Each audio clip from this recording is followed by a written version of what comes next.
No city can live without one. It beats with the rhythm of commerce. It pulses with the energy of the community. It is the heart of a city, and in Covington, Kentucky, the heart lies in the Madison Avenue Business District.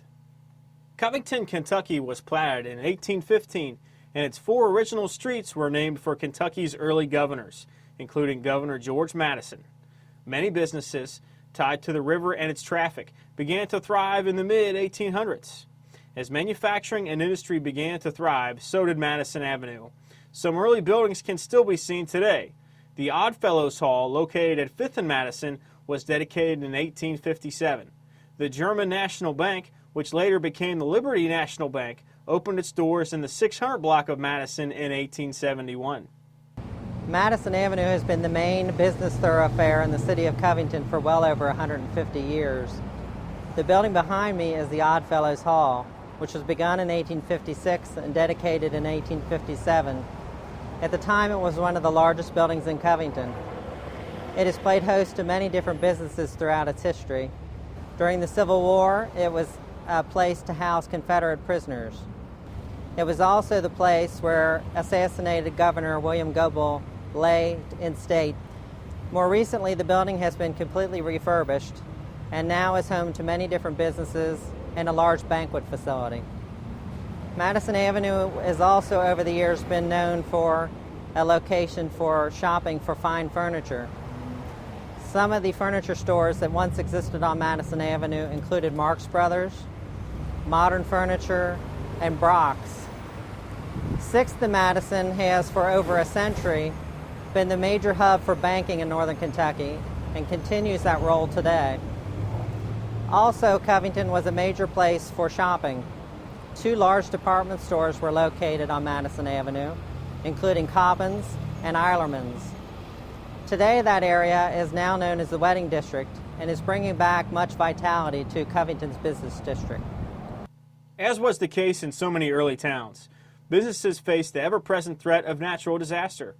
Covington's Madison Avenue was no exception. Numerous fires swept through buildings and sometimes blocks of Madison Avenue, destroying entire inventories and homes.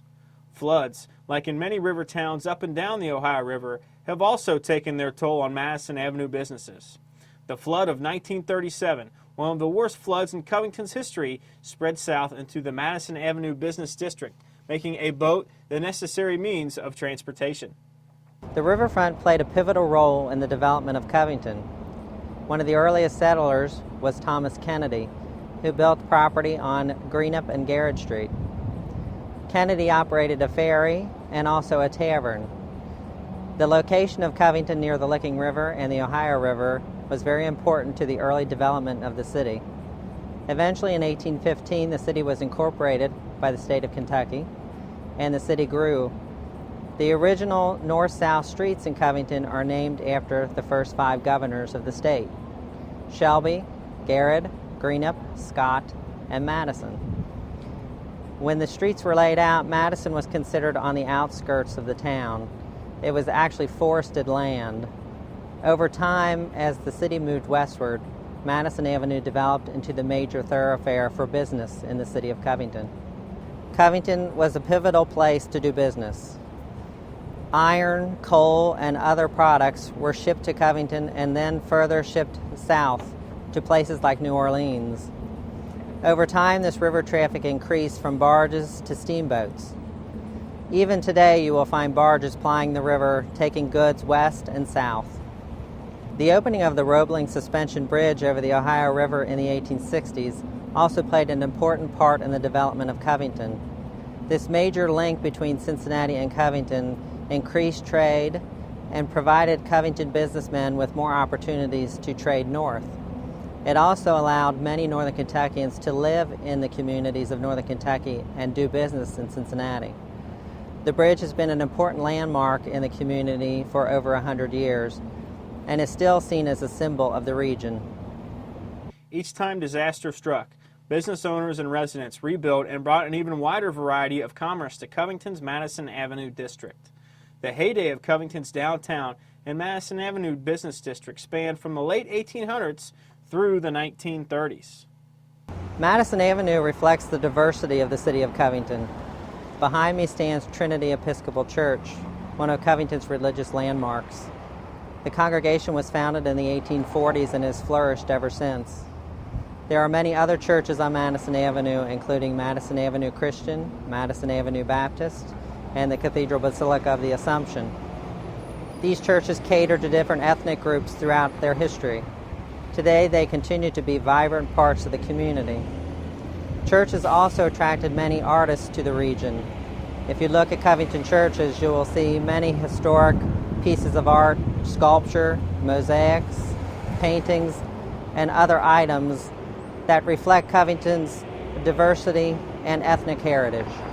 The churches in downtown Covington are one of its very special attributes, and we're blessed that several of these congregations have stayed in downtown Covington and committed to downtown Covington. We have, as we were discussing before, the Trinity Church, which is a very vibrant congregation, which is very involved in the community and supports the community in a number of endeavors and provides musical and artistic outreach besides their services. We've got the nearby the Christian church, well, the big Christian church up around 1600 Madison, which has been refurbished and is a very active and energetic congregation involved in the community. We have the Cathedral Basilica of the Assumption, which is a national landmark and a magnificent draw. I used to be a greeter up there, and it's amazing. Many people here don't realize how many visitors that gets every year. And I think a few years ago, like 70,000 people a year signed into the guest book. Economic tough times still lay ahead. The Great Depression took its toll on downtown businesses, and while the Madison Avenue corridor rebounded in the 1940s and 1950s, the 1960s saw a pronounced decline. Many stores closed or moved out of the downtown area, taking with them familiar retail names such as Goldsmith, Eilerman, Koppen, Kresge, Herzog, Marks, Tillman, Ostro, and national brands including Montgomery Ward and J.C. Penney, the First National Bank, and the Madison and Liberty Theaters. Several storefronts remained empty during this time period. Madison Avenue in the 50s and 60s was really still in the final stages of its most vibrant and active period. There were when I remember, there were still 2 movie theaters down here. There's a radio station. There was a big YMCA. There were the bowling alleys. There were all kinds of stores and department stores. There was a farmer's market. There were doctors in the doctor's building. There were attorneys above the bank buildings. It was an area that just was very vibrant, and cars were less of a role there. More people walked. More people took the bus, the old Green Line, so there was a lot of pedestrian traffic. It was an exciting place to be, and a lot of people live downtown. Due to the efforts of groups such as the Covington Urban Redevelopment Effort, or CORE, business owners and residents were able to work together to restore Covington and the Madison Avenue Business District. CORE, which became the Covington Business Council in 1979, worked to attract new commerce, to stem the crime that had seeped into the area, and to lay the groundwork for new investments in downtown Covington. I think that a very special part of Madison Avenue is Pike and Madison. Pike was clearly always the hub of downtown Covington. There was a fine store there, Eilerman's clothing store, of course, and on the corner where there are scroll-like shapes, there were brass or copper scrolls there that said Kentucky's Best, Eilerman's Corner. It was very cool. It's like Filene's in Boston or the hub of the universe.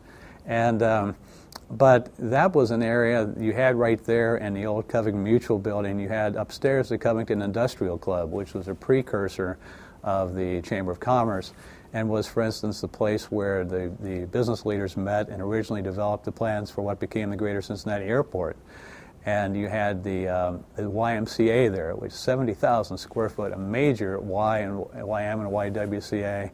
Projects such as the River Center Office Tower, the Northern Kentucky Convention Center, the restoration of the Oddfellows Hall, the Madison Wedding District of Covington, the Roebling murals, and the Madison Theater have all contributed to the revitalization of the Madison Avenue District and Covington's downtown area. With the continued efforts of groups such as the Covington Business Council, the Northern Kentucky Chamber of Commerce, the Center for Great Neighborhoods of Covington, and other local organizations, Madison Avenue and downtown Covington are positioned to capitalize on recent projects and to successfully meet the needs of the community for years to come. I think the future for Madison Avenue is extremely bright. It has the character and the history and the physical presence and the institutions to be a real anchor of the greater Cincinnati community once again. I see a lot more businesses continuing to follow the guide of the wedding-related businesses and e-commerce businesses and the artist businesses and the galleries and the Madison Theater and the restaurants. I think that we will see more residential development, and there are opportunities for organizations like Gateway Community College and the Chase Law School to perhaps come downtown. The library itself is going to expand or renovate or relocate down here. I think there will be a much enhanced community fabric, and as I mentioned, it'll be kind of like Oakland, California, or Brooklyn, or Alexandria, Virginia. It'll be a very vital connector and appendage to a major urban center, i.e. downtown Cincinnati.